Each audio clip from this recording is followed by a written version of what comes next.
ವಿದ್ಯಾರ್ಥಿಗಳ ಇಂದಿನ ತರಗತಿಯಲ್ಲಿ ನಾವು ಮೂರನೇ ಅಧ್ಯಾಯವಾದ ಉತ್ಪಾದನಾ ಮತ್ತು ವೆಚ್ಚದ ಬಗ್ಗೆ ನಿಮಗೆ ತಿಳಿಸಿದ್ದೆ. ಈ ತರಗತಿಯಲ್ಲಿ ನಾನು ನಾಲ್ಕನೆಯ ಅಧ್ಯಾಯ ಸೂಕ್ಷ್ಮ ಅರ್ಥಶಾಸ್ತ್ರದಲ್ಲಿ ಬರುವಂತಹ ನಾಲ್ಕನೇ ಅಧ್ಯಾಯ ಮತ್ತು ಕೊನೆಯ ಅಧ್ಯಾಯ ಸೂಕ್ಷ್ಮ ಅರ್ಥಶಾಸ್ತ್ರದಲ್ಲಿ 4 ಚಾಪ್ಟರ್, ಸಮಗ್ರ ಅರ್ಥಶಾಸ್ತ್ರದಲ್ಲಿ 4 ಚಾಪ್ಟರ್ ನಿಮಗೆ ಈ ಸೆಕೆಂಡ್ PUC ಎಕ್ಸಾಮ್ಗೆ ಇಟ್ಟಿದ್ದಾರೆ. ಸೂಕ್ಷ್ಮ ಅರ್ಥಶಾಸ್ತ್ರದಲ್ಲಿ 5, 6ನೇ ಚಾಪ್ಟರ್ ಮತ್ತು ಸಮಗ್ರ ಅರ್ಥಶಾಸ್ತ್ರದಲ್ಲಿ 11, 12ನೇ ಚಾಪ್ಟರ್ ಅನ್ನು ರಿಮೂವ್ ಮಾಡಿದ್ದಾರೆ PU ಬೋರ್ಡ್ನವರು. ಹಾಗಾಗಿ ಸೂಕ್ಷ್ಮ ಅರ್ಥಶಾಸ್ತ್ರದಲ್ಲಿ 4ನೆಯ ಅಧ್ಯಾಯ ಅಥವಾ ಕೊನೆಯ ಅಧ್ಯಾಯ ಯಾವುದಪ್ಪ ಅಂತಂದ್ರೆ ಪರಿಪೂರ್ಣ ಪೈಪೋಟಿ ಮಾರುಕಟ್ಟೆಯಲ್ಲಿ ಉದ್ಯಮ ಘಟಕದ ಸಿದ್ಧಾಂತ. ಅಧ್ಯಾಯ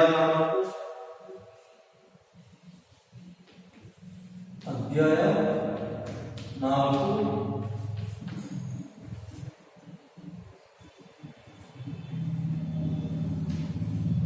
ಪರಿಪೂರ್ಣ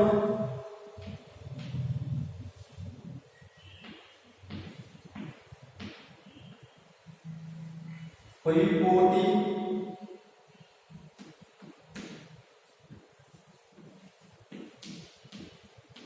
ಮಾರುಕಟ್ಟೆಯಲ್ಲಿ ಉದ್ಯಮ ಘಟಕದ ಸಿದ್ಧಾಂತ.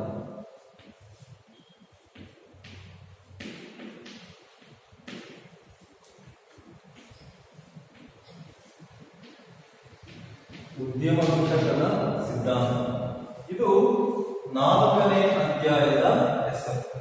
ನೋಡ್ರಿ, ಪರಿಪೂರ್ಣ ಪೈಪೋಟಿ ಮಾರುಕಟ್ಟೆಯ ಬಗ್ಗೆ ತಿಳ್ಕೊಳ್ಳೋದಕ್ಕಿಂತ ಮೊದಲು ಮಾರುಕಟ್ಟೆ ಅಂದ್ರೆ ಏನು ಅಂತ ತಿಳ್ಕೊಳ್ಳಿ. ಮಾರುಕಟ್ಟೆ ಅಂತ ಹೇಳಿದ್ರೆ ಕೊಳ್ಳುವವರು ಮತ್ತು ಮಾರುವವರು ಪ್ರತ್ಯಕ್ಷವಾಗಿ ಪರೋಕ್ಷವಾಗಿ ಸಂಧಿಸುವ ಸ್ಥಳವನ್ನು ಮಾರುಕಟ್ಟೆ ಅಂತೇಳಿ ಕರೀತಾರೆ. ಹೌದಾ? ಇಲ್ಲಿ ಕೊಳ್ಳುವವರು ಮತ್ತು ಮಾರುವವರು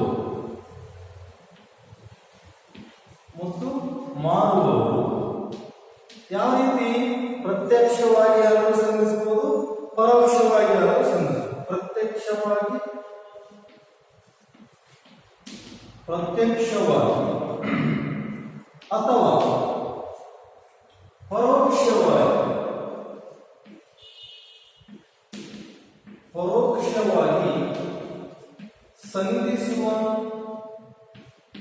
ಸಂಧಿಸುವ ಸ್ಥಳ ಅಥವಾ ಪ್ರದೇಶವನ್ನು ನಾವು ಮಾರುಕಟ್ಟೆ ಅಂತ ಹೇಳ್ತೇವೆ. ವಿದ್ಯಾರ್ಥಿಗಳೇ, ಮಾರುಕಟ್ಟೆಯಲ್ಲಿ 2 ವಿಧಗಳಿವೆ. ಪರಿಪೂರ್ಣ ಪೈಪೋಟಿಯ ಮಾರುಕಟ್ಟೆ ಮತ್ತು ಅಪರಿಪೂರ್ಣ ಪೈಪೋಟಿಯ ಮಾರುಕಟ್ಟೆ. ಮಾರುಕಟ್ಟೆಯಲ್ಲಿ ಎಷ್ಟು ವಿಧಗಳಾಗಿದ್ದು ನಾವು ಮಾರುಕಟ್ಟೆಯಲ್ಲಿ ಪ್ರಮುಖವಾಗಿ 2 ವಿಧಗಳು.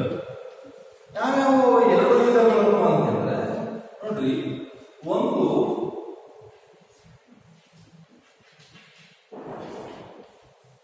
ಪರಿಪೂರ್ಣ ಪೈಪೋಟಿಯ ಮಾರುಕಟ್ಟೆ,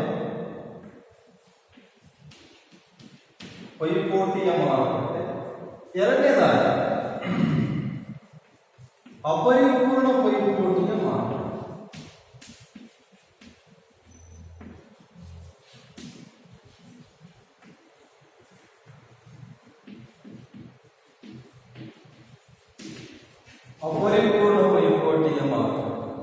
ಈ ಅಪರಿಪೂರ್ಣ ಪೈಪೋಟಿ ಮಾರುಕಟ್ಟೆಯಲ್ಲಿ ಮತ್ತೆ ಕೆಲವೊಂದು ವಿಧಗಳು ಬರುತ್ತವೆ. ನೋಡಿ, ಸ್ವಾಮ್ಯಯುತ ಪೈಪೋಟಿಯ ಮಾರುಕಟ್ಟೆ, ಸ್ವಾಮ್ಯಯುತ ಪೈಪೋಟಿಯ ಮಾರುಕಟ್ಟೆ. ಎರಡನೇದಾಗಿ ಕೆಳಜಲ ಸ್ವಾಮ್ಯ ಮಾರುಕಟ್ಟೆ.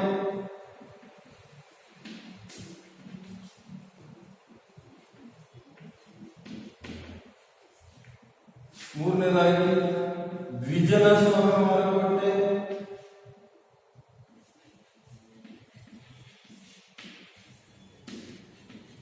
ಮಾರುಕಟ್ಟೆ. ನಾಲ್ಕನೇದಾಗಿ ಏಕಸ್ವಾಮ್ಯ ಮಾರುಕಟ್ಟೆ, ಮೊನೋಪಲಿ ಮಾರ್ಕೆಟ್. ಇವು ಅಪರಿಪೂರ್ಣ ಪೈಪೋಟಿ ಮಾರುಕಟ್ಟೆಯ ವಿಧಗಳು ಆಗಿದೆ. ಗೊತ್ತಾಯ್ತಾ? ಹಾಗಾದ್ರೆ ಈ ಒಂದು ತರಗತಿಯಲ್ಲಿ ಈ ಚಾಪ್ಟರ್ ನಾವು ಪರಿಪೂರ್ಣ ಪೈಪೋಟಿಯ ಮಾರುಕಟ್ಟೆಯ ಬಗ್ಗೆ ತಿಳ್ಕೊಳ್ತೀವಿ. ಇದು ಅಪರಿಪೂರ್ಣ ಪೈಪೋಟಿ ಮಾರುಕಟ್ಟೆ 5-6ನೇ ಚಾಪ್ಟರ್ ಇತ್ತು, ಅದನ್ನ ನಿಮ್ಗೆ ತೆಗೆದಾಕಿದೆ. ಗೊತ್ತಾಯ್ತಾ? ನಾನು ಏನ್ ಹೇಳಿದ್ದೀನಿ, ಪರಿಪೂರ್ಣ ಮಾರುಕಟ್ಟೆ ಅಂದ್ರೆ ಏನು, ಮಾರುಕಟ್ಟೆಯ 2 ವಿಧಗಳು ಯಾವುವು ಅಂತ ಕೇಳಿ. ಮಾರುಕಟ್ಟೆ ಅಂದ್ರೇನು? ಯಾರು ವಸ್ತುಗಳನ್ನು ಕೊಂಡುಕೊಳ್ತಾರೆ, ಯಾರು ವಸ್ತುಗಳನ್ನು ಮಾರಾಟ ಮಾಡ್ತಾರೆ, ಅವರು ಡೈರೆಕ್ಟ್ ಆಗಿ ಪ್ರತ್ಯಕ್ಷವಾಗಿ ಮುಖಾಮುಖಿಯಾಗಿ ಭೇಟಿಯಾಗ್ತಾರೆ, ಅಥವಾ ಪರೋಕ್ಷವಾಗಿ ಅದು ಆನ್ಲೈನ್ ಮುಖಾಂತರ. ಹೌದಾ? ಈ ರೀತಿ ಪರೋಕ್ಷವಾಗಿ ಸಂಧಿಸುವ ಸ್ಥಳವನ್ನು ಮಾರುಕಟ್ಟೆ ಅಂತ ಹೇಳ್ತೀವಿ. ಮಾರುಕಟ್ಟೆಯಲ್ಲಿ 2 ವಿಧಗಳು, ಪರಿಪೂರ್ಣ ಪೈಪೋಟಿ ಮಾರುಕಟ್ಟೆ, ಅಪರಿಪೂರ್ಣ ಪೈಪೋಟಿ ಮಾರುಕಟ್ಟೆ. ಅಪರಿಪೂರ್ಣ ಪೈಪೋಟಿ ಮಾರುಕಟ್ಟೆಯಲ್ಲಿ ಸ್ವಾಮಿಯುತ ಪೈಪೋಟಿಯ ಮಾರುಕಟ್ಟೆ. There are 2 types of markets. First one, perfect competition market, and second one, imperfect competition market. In imperfect competition markets, we have seen the 4 types. They are, first one, monopolistic market, monopoly market, dualism market, monopoly market, ಸ್ವಾಮಿಯುತ ಪೈಪೋಟಿ ಮಾರುಕಟ್ಟೆ, ಕೆಲಜನ ಸ್ವಾಮ್ಯ ಮಾರುಕಟ್ಟೆ, ದ್ವಿಜನ ಸ್ವಾಮ್ಯ ಮಾರುಕಟ್ಟೆ ಮತ್ತು ಏಕಸ್ವಾಮ್ಯ ಮಾರುಕಟ್ಟೆ. ನಾವೀಗ ಪರಿಪೂರ್ಣ ಪೈಪೋಟಿ ಮಾರುಕಟ್ಟೆ. ಇಲ್ಲಿ ನಿಮಗೆ ಎಕ್ಸಾಮ್ಗೆ ಕ್ವಶನ್ ಇರುವಂತಹ ಪರಿಪೂರ್ಣ ಪೈಪೋಟಿ ಮಾರುಕಟ್ಟೆ ನಿಮಗೆ ಕ್ವಶನ್ಸ್ ಇದೆ.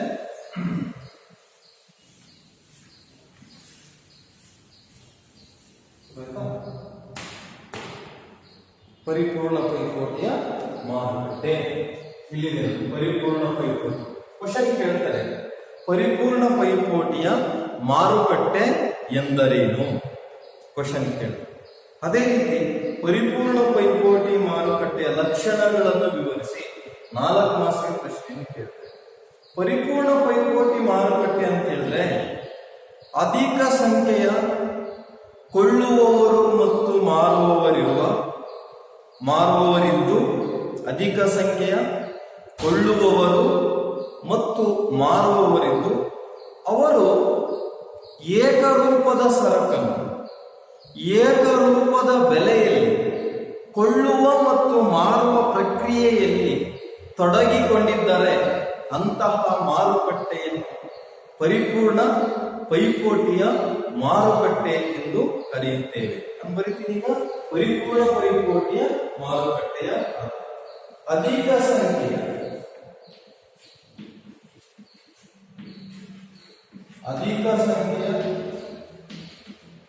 ಕೊಳ್ಳುವವರು ಮತ್ತು ಮಾರುವವರಿಗೂ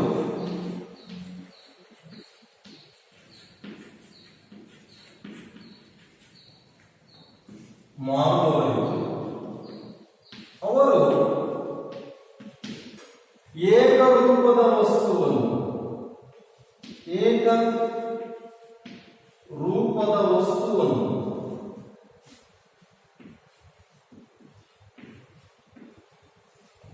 ಏಕರೂಪದ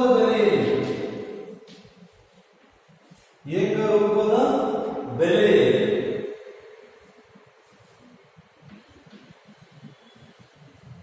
ಕೊಳ್ಳುವ ಮತ್ತು ಮಾರುವ ಪ್ರಕ್ರಿಯೆ ಕೊಳ್ಳುವ ಮತ್ತು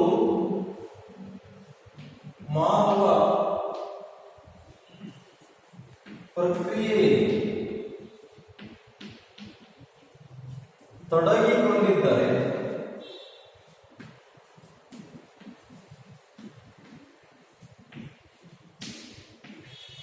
ಅಂತಹ ಮಾರುಕಟ್ಟೆಯನ್ನು ಪರಿಪೂರ್ಣ ಪೈಪೋಟಿಯ ಮಾರುಕಟ್ಟೆ ಪರಿಪೂರ್ಣ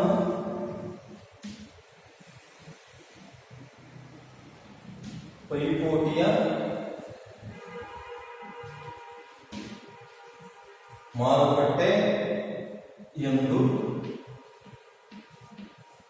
ಕರೆಯುವುದು.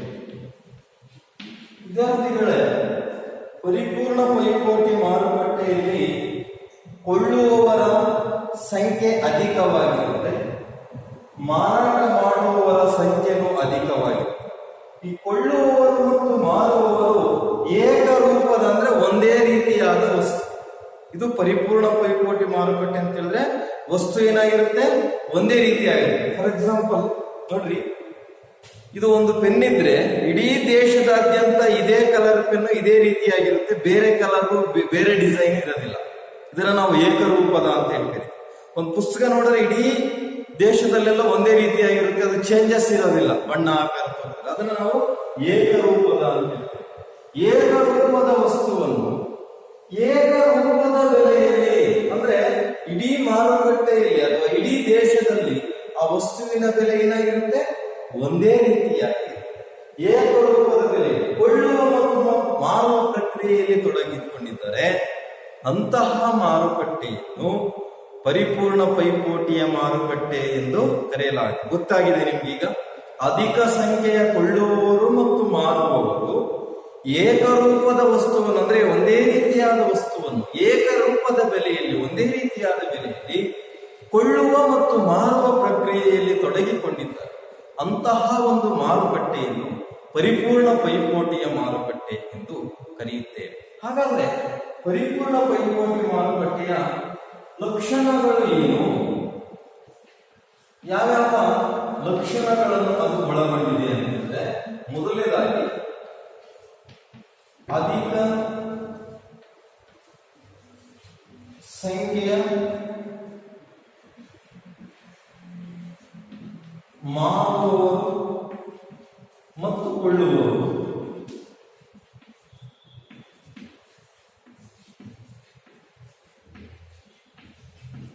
ಇದು ಮೊದಲನೆಯ ಲಕ್ಷಣ. ಅಧಿಕ ಸಂಖ್ಯೆಯ ಮಾರುವವರು ಮತ್ತು ಕೊಳ್ಳುವವರು ಇರುವುದು ಪರಿಪೂರ್ಣ ಪೈಪೋಟಿ ಮಾರುಕಟ್ಟೆಯ ಲಕ್ಷಣವಾಗಿದೆ.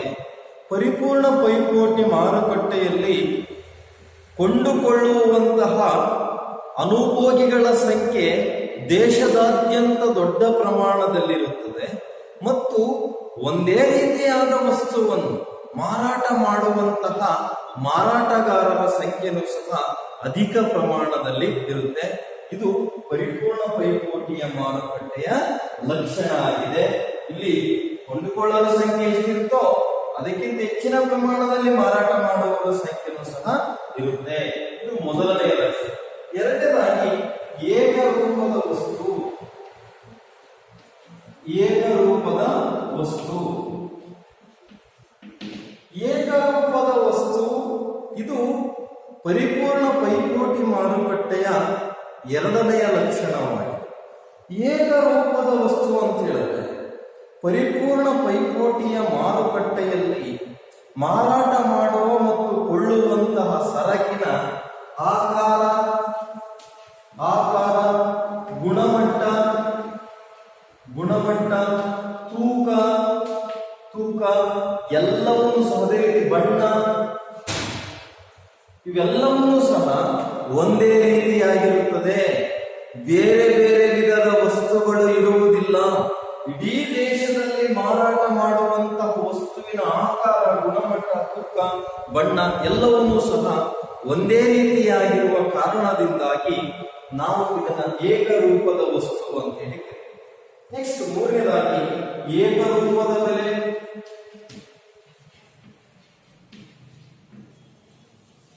ನೋಡ್ರಿ, ಏಕರೂಪದ ಬೆಲೆ ಅಂತ ಹೇಳಿದ್ರೆ ಒಂದೇ ರೀತಿಯಾದ ಬೆಲೆ. ಏನು? ಒಂದೇ ರೀತಿಯಾದ ಬೆಲೆ. ಪರಿಪೂರ್ಣ ಪೈಪೋಟಿಯ ಮಾರುಕಟ್ಟೆಯಲ್ಲಿ ಮಾರಾಟಗಾರರು ಮತ್ತು ಕೊಳ್ಳುವವರು ಬೆಲೆಯನ್ನು ಒಂದೇ ಬೆಲೆಗೆ ಕೊಂಡುಕೊಳ್ಳುತ್ತಾರೆ. ಕಾರಣ ಏನಪ್ಪಾ ಅಂತ ಹೇಳಿದ್ರೆ, ಯಾವುದೇ ಒಬ್ಬ ಉತ್ಪಾದಕ, ಯಾವುದೇ ಒಬ್ಬ ಮಾರಾಟಗಾರ, ಯಾವುದೇ ಒಂದು ಉದ್ಯಮ ಸಂಸ್ಥೆಯು ಬೆಲೆಯನ್ನು ಪರಿಪೂರ್ಣ ಪೈಪೋಟಿ ಮಾರುಕಟ್ಟೆಯಲ್ಲಿ ನಿರ್ಧರಿಸುವುದಿಲ್ಲ. ಮತ್ತು ಆ ಬೆಲೆಯಲ್ಲಿ ಯಾವ ರೀತಿ ನಿರ್ಧಾರ ಆಗುತ್ತೆ ಆ ಮಾರುಕಟ್ಟೆಯಲ್ಲಿ ಅಂತ ಹೇಳಿದ್ರೆ, ಬೇಡಿಕೆ ಮತ್ತು ಪೂರೈಕೆಗಳು ಪರಿಪೂರ್ಣ ಪೈಪೋಟಿ ಮಾರುಕಟ್ಟೆಯಲ್ಲಿ ಉದ್ಯಮ ಘಟಕದ ಬೆಲೆಯನ್ನು ನಿರ್ಧಾರ ಮಾಡುತ್ತವೆ. ಈ ಒಂದು ಕಾರಣದಿಂದಾಗಿ ಪರಿಪೂರ್ಣ ಪೈಪೋಟಿ ಮಾರುಕಟ್ಟೆಯಲ್ಲಿ ನಾವು ಏಕರೂಪದ ಬೆಲೆಯನ್ನು ಕಾಣುತ್ತೇವೆ. ಇಡೀ ದೇಶದಾದ್ಯಂತ ಮಾರಾಟ ಮಾಡುವಂತಹ ವಸ್ತು ಒಂದೇ ರೀತಿಯಾಗಿರುವುದರ ಜೊತೆಗೆ ಆ ವಸ್ತುವಿನ ಬೆಲೆನೂ ಸಹ ಏಕರೂಪವಾಗಿರುತ್ತದೆ. ಯಾವುದೇ ಒಬ್ಬ ಮಾರಾಟಗಾರ ಉತ್ಪಾದಕ ಇಲ್ಲಿ ಬೆಲೆಯನ್ನು ನಿರ್ಧಾರ ಮಾಡೋದಕ್ಕೆ ಸಾಧ್ಯತೆ ಇಲ್ಲ. ಇದು ಈ ಪರಿಪೂರ್ಣ ಪೈಪೋಟಿ ಮಾರುಕಟ್ಟೆಯ ಒಂದು ಲಕ್ಷಣ ಇದೆ. ನೆಕ್ಸ್ಟ್ ನಾಲ್ಕನೇದಾಗಿ ಪರಿಪೂರ್ಣ ಜ್ಞಾನ.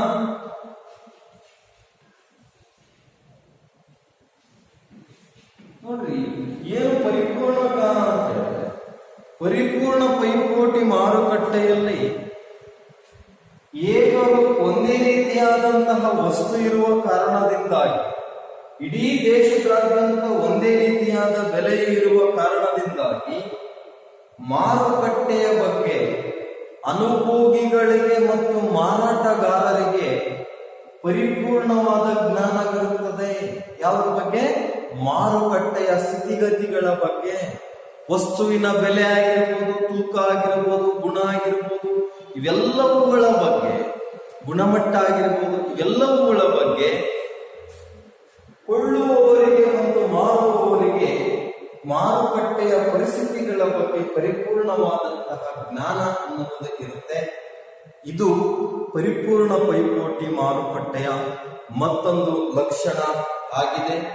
ಅದೇ ರೀತಿ ಲಾಸ್ಟ್ನೇದಾಗಿ ಬೆಲೆಯನ್ನು ಸ್ವೀಕರಿಸುವವರು.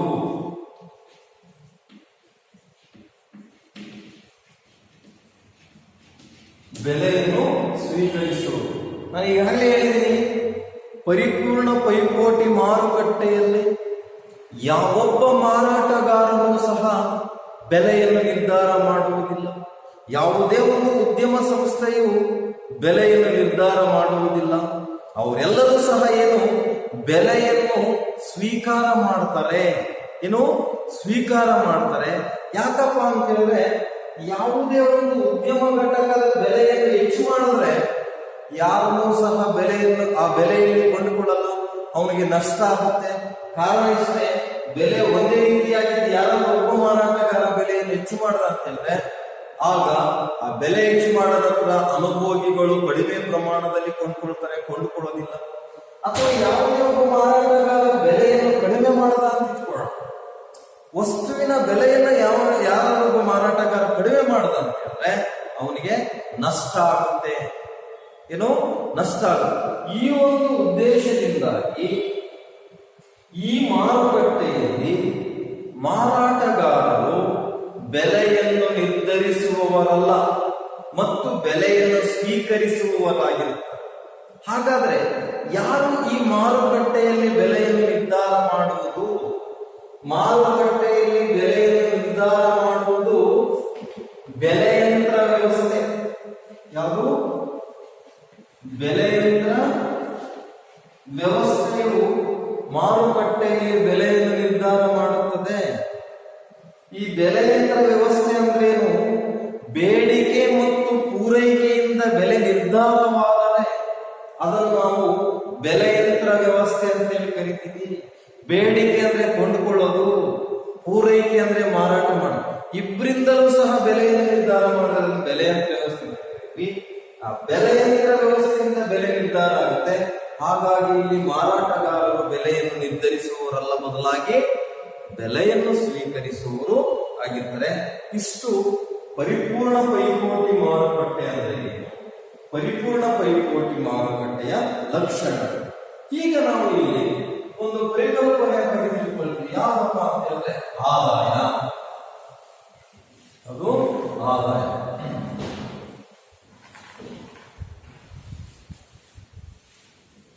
ವರಮಾನ ಅಥವಾ ಆದಾಯ ಅಂತ ಕರಿತೀವಿ.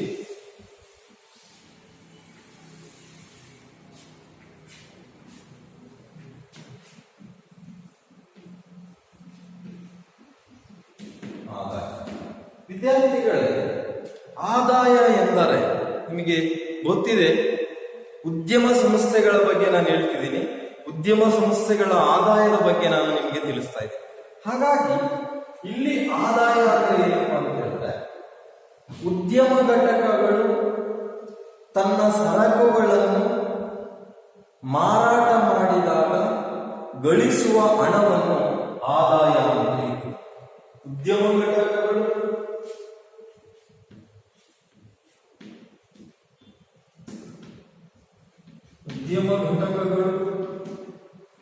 ತನ್ನ ಸರಕುಗಳನ್ನು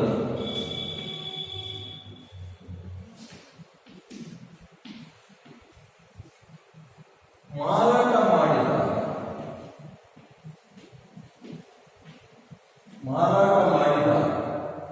ಗಳಿಸುವ ಹಣವನ್ನು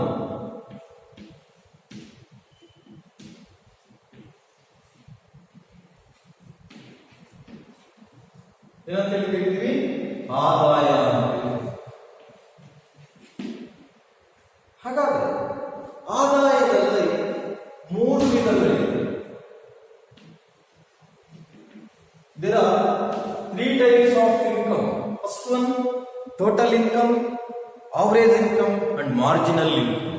ಒಟ್ಟು ಆದಾಯ, ಸರಾಸರಿ ಆದಾಯ ಮತ್ತು ಸೀಮಾಂತ ಆದಾಯ.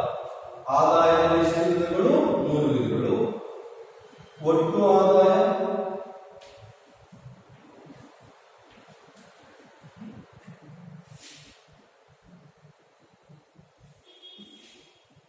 ಸರಾಸರಿ ಆದಾಯ,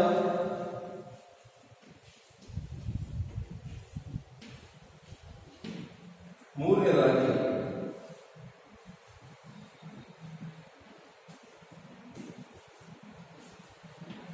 ಸೀಮಾಂತ. ಒಟ್ಟು ಆದಾಯ, ಸರಾಸರಿ ಆದಾಯ ಮತ್ತು ಸೀಮಾಂತ, ಇವು ಆದಾಯದ 3 ವಿಧಗಳಾಗಿವೆ. ಹಾಗಾದ್ರೆ ಒಟ್ಟು ಆದಾಯ ಅಂದ್ರೆ ಏನು?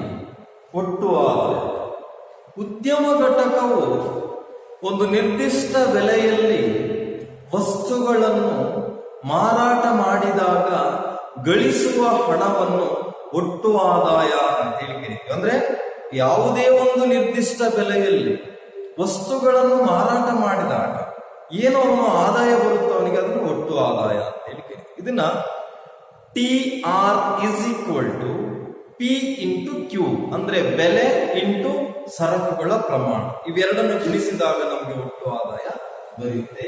ನಾವಿಲ್ಲಿ ಬರೀತೀವಿ ಒಟ್ಟು ಆದಾಯ ಅಂದ್ರೆ ಇಲ್ಲಿ TR ಉದ್ಯಮ ಘಟಕವು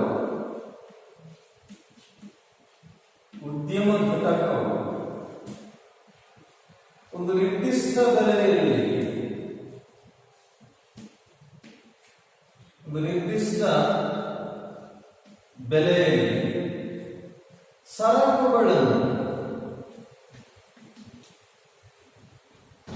ಸರಕುಗಳನ್ನು ಮಾರಾಟ ಮಾಡಿದ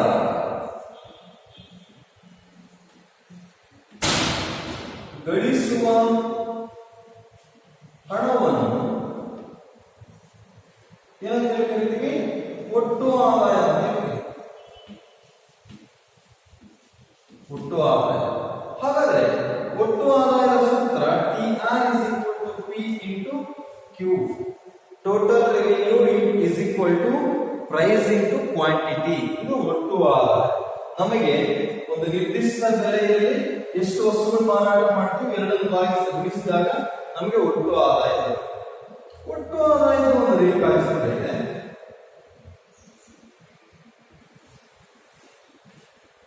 X0 Y X0 Y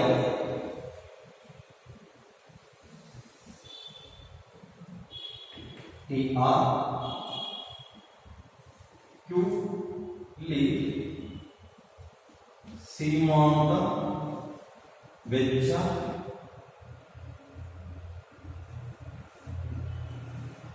ಪ್ರಮಾಣ ಸೀಮಾಂತ ಆದಾಯ,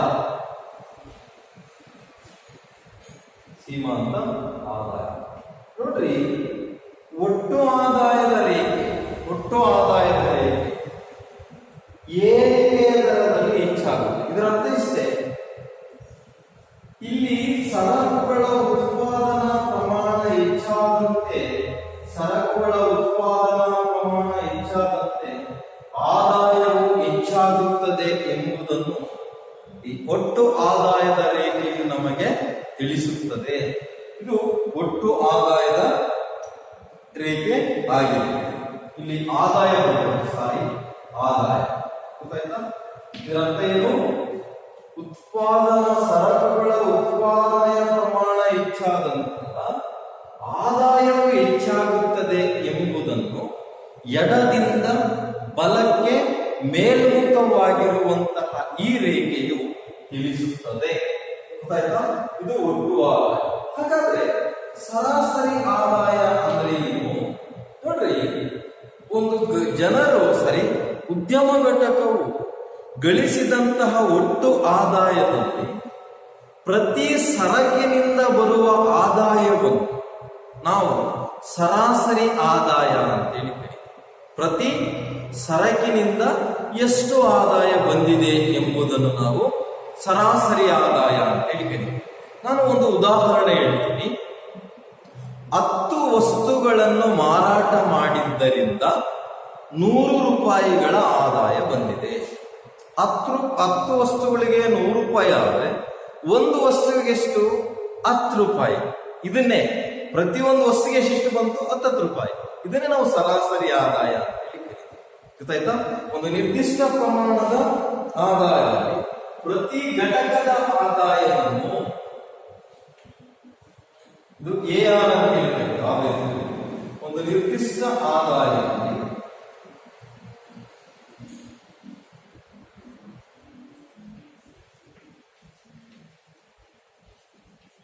ಪ್ರತಿ ಘಟಕದ ಆದಾಯವನ್ನು ನಾವೇನಂತ ಹೇಳ್ತೀವಿ? ಸರಾಸರಿ ಆದಾಯ. ಆದಾಯವನ್ನು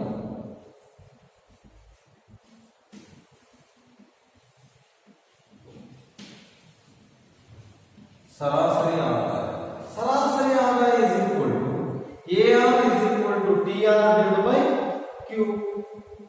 Average revenue is equal to total revenue divided by quantity.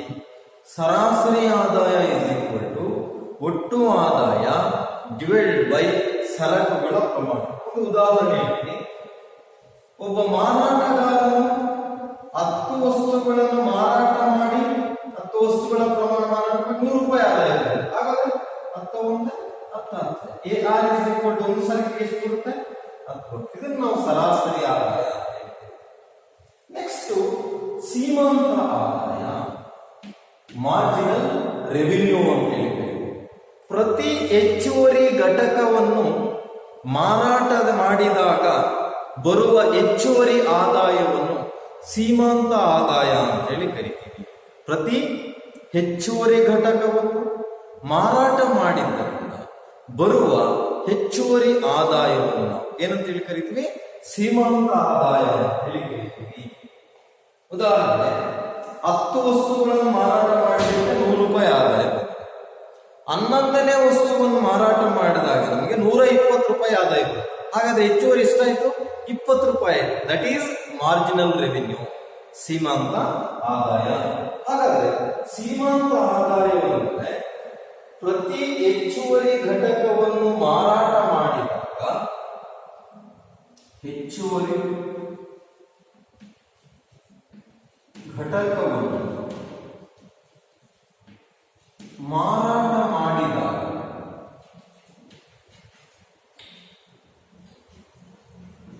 ಬರುವ ಹೆಚ್ಚುವರಿ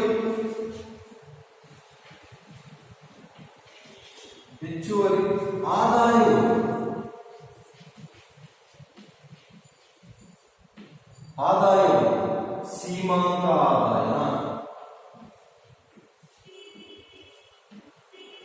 ಸೀಮಾಂತ ಆದಾಯ ಅಂತ ಹೇಳ್ತೀವಿ. ಯಾಕೆ ಇದನ್ನು ನಾವು, ಇದರ ಸೂತ್ರ ಏನಪ್ಪ ಅಂತ ಹೇಳಿದ್ರೆ MR is equal to TRM minus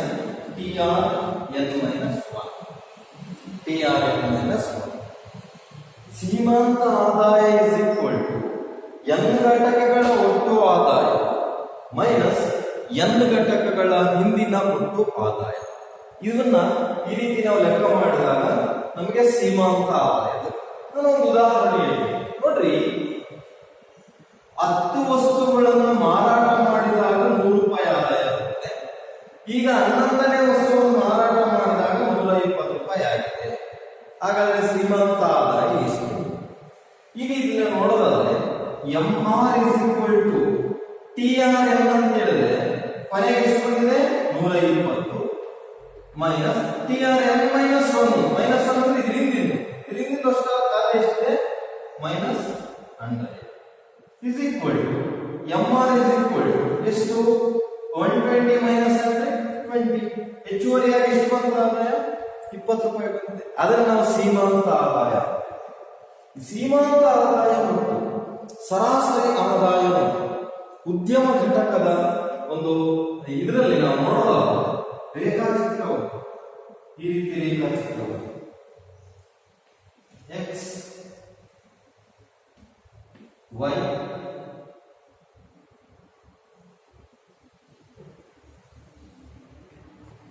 ಇಲ್ಲಿ AR is equal to MR is equal to P. P ಬೆಲೆ, ಪ್ರಮಾಣ 0. ಗೊತ್ತಾಯ್ತಾ? ಇದು ಉದ್ಯಮ ಘಟಕದ ಸರಾಸರಿ ಆದಾಯ ಮತ್ತು ಸೀಮಾಂತ ಆದಾಯದ ರೇಖೆ ಎಲ್ಲಿ ಪರಿಪೂರ್ಣ ಪೈಪೋಟಿಯ ಮಾರುಕಟ್ಟೆಯಲ್ಲಿ ಪ್ರಮಾಣವನ್ನು OY ಅಕ್ಷದಲ್ಲಿ ಬೆಲೆಯನ್ನು ಸೂಚಿಸಲಾಗಿದೆ. ARMRP ಇದು ಸರಾಸರಿ ಆದಾಯ ಸೀಮಾಂತ ಆದಾಯ ಬೆಲೆಯ ರೇಖೆಯಾಗಿದೆ. ಪರಿಪೂರ್ಣ ಪೈಪೋಟಿಯ ಮಾರುಕಟ್ಟೆಯಲ್ಲಿ ಸರಾಸರಿ ಆದಾಯದ ರೇಖೆ ಮತ್ತು ಸೀಮಾಂತ ಆದಾಯದ ರೇಖೆ ಬೆಲೆಯ ರೇಖೆ ಒಂದೇ ರೀತಿಯಾಗಿರುತ್ತದೆ. ಏಕೆಂದರೆ ಪರಿಪೂರ್ಣ ಪೈಪೋಟಿ ಮಾರುಕಟ್ಟೆಯಲ್ಲಿ ಸರಕಿನ ಬೆಲೆ ಒಂದೇ ರೀತಿಯಾಗಿರುವ ಕಾರಣದಿಂದಾಗಿ ಬರುವಂತಹ ಆದಾಯ ಒಂದೇ ರೀತಿಯಾಗಿರುತ್ತೆ. ಹಾಗಾಗಿ ಇಲ್ಲಿ ಎಲ್ಲವನ್ನೂ ಸಹ ಸರಾಸರಿ ಆದಾಯದ ರೇಖೆನೂ ಒಂದೇ, ಸೀಮಾಂತ ಆದಾಯದ ರೇಖೆನೂ ಒಂದೇ ಮತ್ತು ಬೆಲೆಯ ರೇಖೆನೂ ಸಹ ಒಂದೇ ಆಗಿರುತ್ತದೆ. ಇದು ಪರಿಪೂರ್ಣ ಪೈಪೋಟಿಯ ಮಾರುಕಟ್ಟೆಯಲ್ಲಿ ಬೆಲೆಯ ಆದಾಯದ ಮತ್ತು ಸೀಮಾಂತ ಆದಾಯದ ರೇಖೆ ಆಗಿದೆ. ಇಷ್ಟು ಆದಾಯ ಅಂದ್ರೆ ಏನು, ಆದಾಯದ 3 ವಿಧಗಳ ಬಗ್ಗೆ ನಾವು ಈಗ ತಿಳ್ಕೊಂಡಿದ್ದೀವಿ. ಕ್ವಶನ್ ಅನ್ನ ಇವುಗಳ ಮೇಲೆ 1 ಮಾರ್ಕ್ಸ್ಗೆ 2 ಮಾರ್ಕ್ಸ್ಗೆ ಪ್ರಶ್ನೆಗಳನ್ನು ಕೇಳ್ತಾರೆ. ಮುಂದಿನ ಟಾಪಿಕ್ ಲಾಭದ ಗರಿಷ್ಠತೆ. ನಾನು ಟೈಮ್ ನೋಡ್ತೀನಿ, ಟೈಮ್ ಜಾಸ್ತಿ ಆಗಿದ್ರೆ ನೆಕ್ಸ್ಟ್ ಕ್ಲಾಸ್ ಅಲ್ಲಿ ಅದನ್ನು ಕಂಟಿನ್ಯೂ. ಓಹೋ, ಟೈಮ್ ಇಸ್ ವೆರಿ ಓಕೆ. ಮುಂದಿನ ತರಗತಿಯಲ್ಲಿ ನಾನು ಲಾಭ ಗರಿಷ್ಠತೆಯ ಬಗ್ಗೆ ನಿಮಗೆ ತಿಳಿಸ್ತೀನಿ. ಧನ್ಯವಾದಗಳು.